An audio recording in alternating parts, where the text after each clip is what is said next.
Hey guys, so if you clicked on this video, you might be asking yourself what I'm talking about. But before I address the title, we have to first quickly talk about the problem.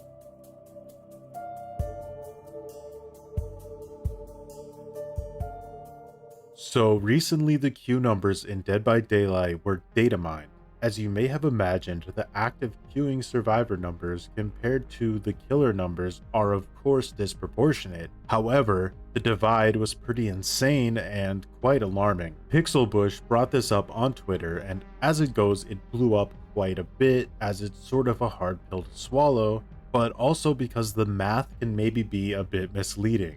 The queue represents the traffic of players trying to get into a lobby and not exactly the number of current players in active matches. Yet, it's still a problem when it comes to queue times, and it shows that too many players don't want to play the killer role anymore. Most players I talk to agree that it's just too stressful and not fun regardless of the outcome of a match, win or lose. This spills over and hurts the survivor experience as well. Understandably, a lot of players have asked for better balancing or killer buffs, yet statistically at everything but high MMR, killers are still winning the vast majority of the time. This is because of what I like to refer to as the domination meta, but I'll get into that another time. You might also think that, yeah, well, I'm not in high MMR and I'm losing all the time as well. But the reality is that it's actually incredibly easy to get to high MMR as the soft cap doesn't really take much time to hit. So this leaves the developers in the awkward position of having to incentivize playing killer without actually buffing killer. In response to this shameful revelation, Behavior went ahead with the recent matchmaking test to basically see if lowering or raising the effectiveness of MMR would make players have a better experience. As you surely guessed, when they turned MMR off, the majority of players had a better experience, and when they cranked up the effectiveness, everyone lost their minds. To be fair, players on the complete far end of the casual spectrum had worse experiences as they were getting matched with mid-tier killers. But don't be fooled, new players start out with an average MMR rating, so they're guaranteed to die every match until their MMR plummets no matter what. I made a meme version of the matchmaking test results that ended up being pretty much a summary of the actual results, which basically Behavior said, we're going to slightly reduce the effectiveness of MMR and remove the ability to see grades because you're all clearly too dumb and think they mean something, which is a little bit insulting, to be honest. They're all match-made! Okay, story time. A few years back, when every killer player used the old Hex Ruin as basically base kit for gen slowdown, I thought the obvious answer at the time was to just reduce gen speed and then nerf Hex Ruin. But what ended up happening was Ruin got nerfed first, and then Behavior decided to add about 100 new gen defense perks to the game, basically making it extremely difficult to really balance the game around gen speed anymore. Now it looks like Behavior's current strategy to making more players play killer is to offer matchmaking incentives, aka give you more blood points for playing killer. Which who could have guessed that their strategy would just involve another quick band-aid fix. Blizzard tried a similar idea on Overwatch to get their player base to play anything other than DPS, but we all see where Overwatch ended up. Now, based on their recent survey, it seems that the devs believe that the biggest issue with killer strength is the divide between solo queue and survive with friends. I think it's likely that massive solo queue buffs are coming soon to DBD. Now, the first thing Behavior needs to do is write a check to Scott Yound for basically being their lead game designer at this point. After that, they need to consider where buffing solo queue leads. The only reason you would buff solo survivor is to pave the way for game-changing killer buffs, but Behavior has proven time and time again that they just don't fundamentally understand what causes imbalance in the first place, as most of their buffs or nerfs completely bypass the actual issues. Take for example their numerous failed attempts to nerf Circle of Healing.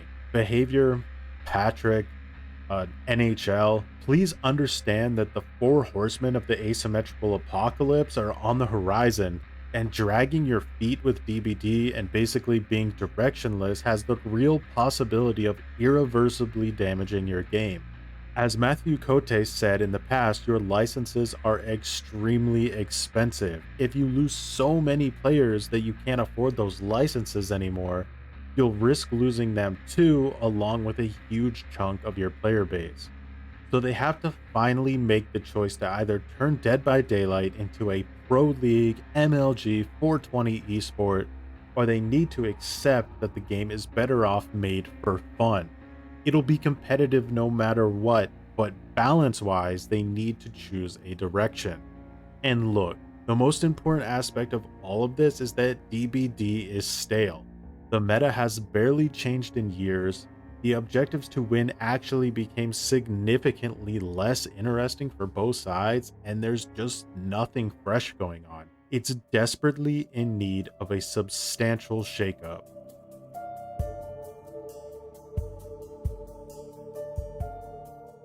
Let's start by taking a look at Fortnite, which recently implemented a no building mode that saw the game shoot back up in popularity amongst not only their own community, but from a massive amount of other players that have never even played Fortnite or haven't played it in years. So how could this same simple creative change be applied to DBD? What alteration to the formula could they implement to make Dead by Daylight a more enjoyable experience for the majority of players? Well, let me take you back to 2018, when in my opinion DBD had its most fun event in its history, the Hallowed Blight event, a time where survivors had multiple extra side objectives that granted large extra blood point bonuses, which allowed killers to chill out, entertain some bad chases, which is crucially important, and experiment with fun builds while still allowing the survivors to have a fun experience with lots of bonus BP. Now, it wasn't perfect. It was maybe a bit too competitive amongst survivors trying to hoard the BP objectives, and of course, a lot of killers still played scummy even during the event, but the idea was still very solid.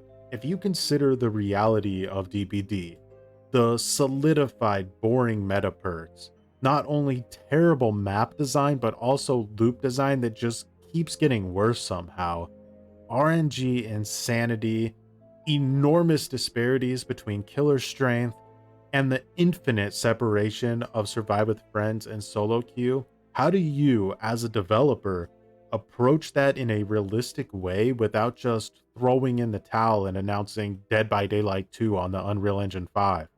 Maybe a ranked unranked mode, but that could potentially lead to an enormous amount of new issues.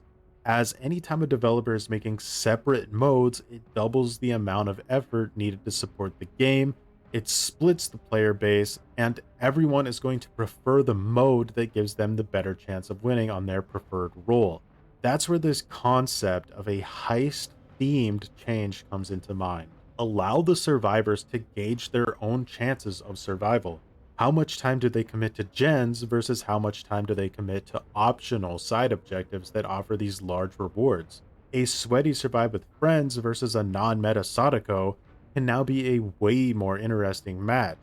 How cocky will the survivors be? Would you really be upset that you didn't escape if you got, let's say, an extra 80,000 blood points in a match? I doubt it. Now, when I asked you guys about this, you said that I had clearly lost my mind. And to be fair, that's very possible. But remember, it's always a madman in a diaper who draws the directions to El Dorado in his cell. Another big complaint about DBD I hear all the time is that the game really isn't scary anymore. And while I don't think that's something that can really be fixed once you understand the fundamentals of the gameplay, I do believe that turning the game into a quasi heist will add stakes to a match. And with that, there'll be an increased sense of intensity, trying to go for the biggest payout only to die at the very end. Let me explain what I mean. The largest reward would be a multiplier of all of the team's completed optional objectives based on how many players actually escaped alive. This would be to avoid players completely throwing matches to do side objectives or leaving their teammates to die unnecessarily in the endgame. So if 2 survivors escape, the entire team gets 2 times the BP rewards, and if all 4 escape, they get 4 times. This would also significantly help out with the current infinite grind that plagues DBD, and it would also give Sweaty Survive with Friends the healthy challenge that I think they're craving. As of right now, that energy usually goes into bullying, which really deters killers from wanting to play the game. On that note, I want to address some extra details about these side objectives real quick. They would appear randomly throughout the match and would be time sensitive, so you couldn't just wait until all or most of the gens are done to complete them. Also, all of the rewards would be applied to the entire team to avoid team fights and griefing. It is fair to make the argument that all of this could just be ignored and you could still get gen rushed or slugged at 5 gens. And yeah, obviously that could or will happen, but the most important question is how often. If it happens once every 1 out of 10 matches, is it really such a big deal? I don't think so.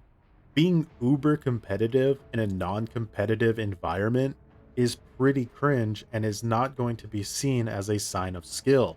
As far as actual comp matches go, it would make them way more interesting to watch, in my opinion. Having optional side objectives adds a lot more complexity to creating interesting scoring rules in tournaments. The last piece of the puzzle really would be to reduce the sweaty incentive for killer and comp team playstyles. With killer, something as simple as a blood point reward for hooking a different survivor from the last, or proximity based hook death timers would already help, but I'm sure there's lots of additional ideas and incentives that could be implemented. As for comp teams, they'll follow the trend of the comp scene, so if competitive tournaments scale based on how many side objectives are completed, then they'll naturally try to achieve that goal, which will hopefully mean pre-dropping every pallet is no longer the most efficient strategy. The overall idea is to give you a massive payout for succeeding, but not to punish you for falling short.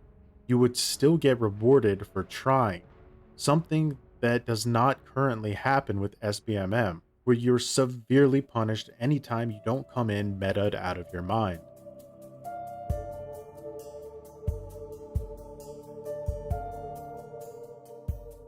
Okay, I already know a lot of you are going to say that this is going to make your solo queue teammates even more worthless, etc.